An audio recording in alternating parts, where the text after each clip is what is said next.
reaction. She couldn't help herself. The man may have been a stranger, but that didn't mask the fear in his voice. Sean, whoever he was searching for help.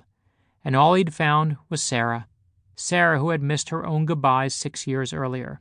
She decided right there that was going to be enough. History didn't have to repeat itself. "I'm wondering if you can help me out," Sarah said to the operator. "I have a phone number, and I need to know who it belongs to. Is it possible for you to look it up for me?" "I'm sorry, we don't have the capability to do that," the operator explained. "Please," Sarah begged. "It's an emergency. Someone's life may depend on it." There was a pause on the other line. Sarah knew she was being judged. Finally, the operator said, "Let me transfer you to a supervisor." Moments later, a woman with a deeper voice asked, "Can I help you?" Sarah quickly relayed the story. She told her about the man, and the message, and the fear in his voice. The operator fell silent. Again, Sarah felt the weight of judgment. Eventually, the operator said, "Give me the number, and I'll see what I can do." A minute later, she added, "The number is registered to a Sean Taylor. I'm not sure if that helps you, but—" "Okay," Sarah interrupted. She was getting close and her heart was racing. The message was left from Michelle. If she was lucky, they'd be related. That was the only way it would work. She mouthed the silent prayer to herself, then added, "I need one more thing. I'm looking for the number of someone named Michelle Taylor."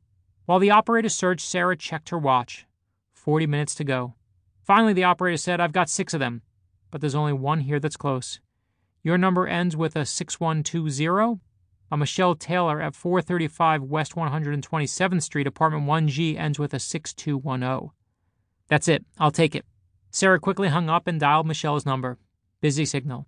She hung up and tried again. Still busy. "Relax," Jared said. "Maybe she's on the—" "What if she's not?"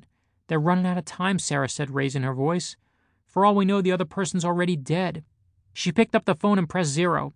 "I'd like to make an emergency breakthrough."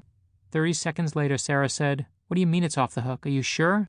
Feeling the sweat that started to puddle in her hands, Sarah put down the phone and darted for the door. "Where are you going?" Jared asked.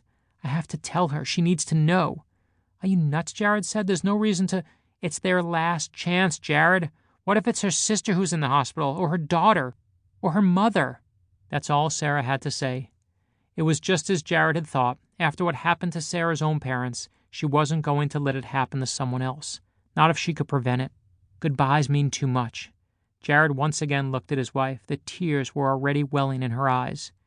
"Do you want me to come?" he asked. "No, you stay here and keep trying her number. If you get through, give her the news." In a flash, Sarah was gone. Within 5 minutes, Sarah was in a cab, racing toward 127th Street.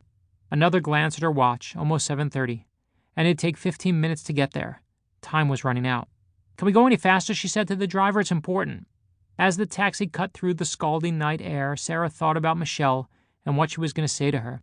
"Hi, you have to get to the hospital. Hi, your relative only has about 15 more minutes to live. Hi, you don't know me, but I'm about to give you the worst news of your life." Lost in her thoughts, Sarah didn't even notice that the taxi had come to a stop. "You sure you're okay in this neighborhood?" the driver asked, looking around at the dilapidated houses that dotted the block. Sarah stuffed a $20 bill in his hand and got out of the cab. One last glance at her watch. 12 minutes to go. Sarah ran up the front walk toward the beat-up old tenement. At full speed, she headed straight for 1G. Standing in front of the door, she took a deep breath. This was it. But just as Sarah was about to ring the doorbell, the door flew open. An older black woman with warm eyes stared straight at her. "You're Sarah, aren't you?" "Yeah, how'd you—" "Just got off the phone with your husband. He told me the whole story. That was real nice of you to come up here." The woman stepped out of the apartment and locked the door. "I don't mean to run, but I've got to get to the hospital." "No, I understand," Sarah stuttered. "I'm sorry about your—" "Ain't nothing to be sorry about. I may have missed a birth, but that doesn't mean I'm missing the baby." "Excuse me? She's not dying, girl. She's living. 5 pounds 7 ounces. Call me Grandma." A wide smile flushed Sarah's face. "So the woman in the hospital, she's your daughter?" "My one and only." The woman ran down the hallway. "They've had her flat on her back for the past month." "Tell her congratulations," Sarah said, waving goodbye. The woman stopped and turned around. "Don't you want to come?" Sarah's smile went wider. "You sure?" She grabbed Sarah by the wrist and dragged her along. "Don't give me that nonsense. You didn't come all this way not to see this baby. Besides, we got to think of a name. Something good, too. Something classy. Like Sarah." As they ran to the street, Sarah noticed that it was starting to rain. Just like before. Warm, sticky, and unexpected. The first thing she did was stick out.